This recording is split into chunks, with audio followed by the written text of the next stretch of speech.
পূর্ণ রাষ্ট্রীয় মর্যাদায় সমাহিত হলেন সাবেক প্রধানমন্ত্রী ও বিএনপি চেয়ারপারসন বেগম খালেদা জিয়া।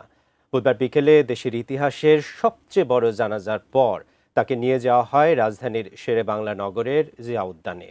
স্বামী শহীদ প্রেসিডেন্ট জিয়া রহমানের কবরের পাশে চিরনিদ্রায় শায়িত হন জনমানুষের এই নেত্রী।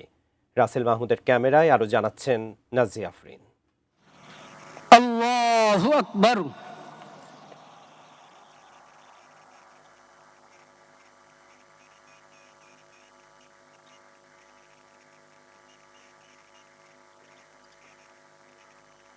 রাজধানী মানিক মিয়া এভিনিউ ও জাতীয় সংসদ ভবন এলাকার চারদিকে ছড়িয়ে পড়া দেশের ইতিহাসের সবচেয়ে বড় জানাজা।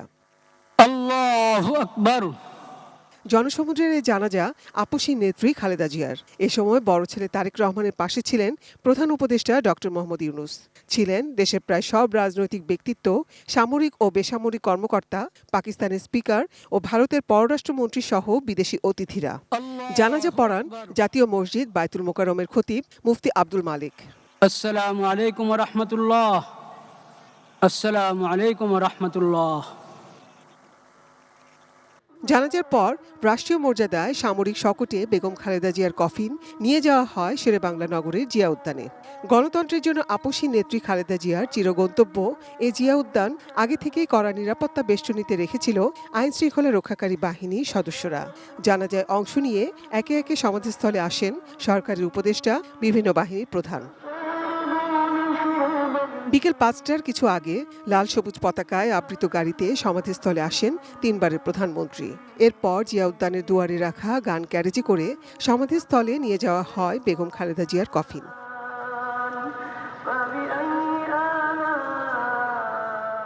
তাকে অনুসরণ করে আসেন বড় ছেলে তারেক রহমান ও তার পরিবারের সদস্যরা, আসেন দলের স্থায়ী কমিটির সদস্যরা।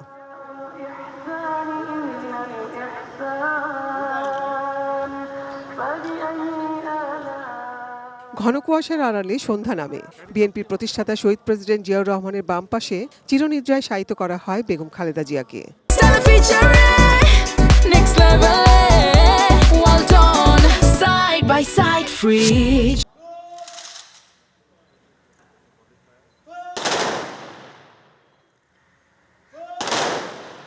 গার্ড অফ অনার দেওয়া হয় দেশের প্রথম নারী প্রধানমন্ত্রীকে।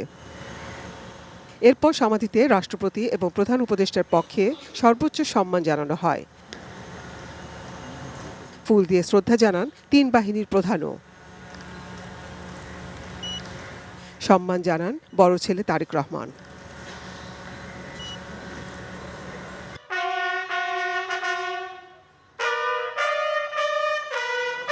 সাধারণ নারী থেকে দেশের প্রথম নারী প্রধানমন্ত্রী হয়ে ওঠার পথটা কখনো কুসুম কোমল ছিল না।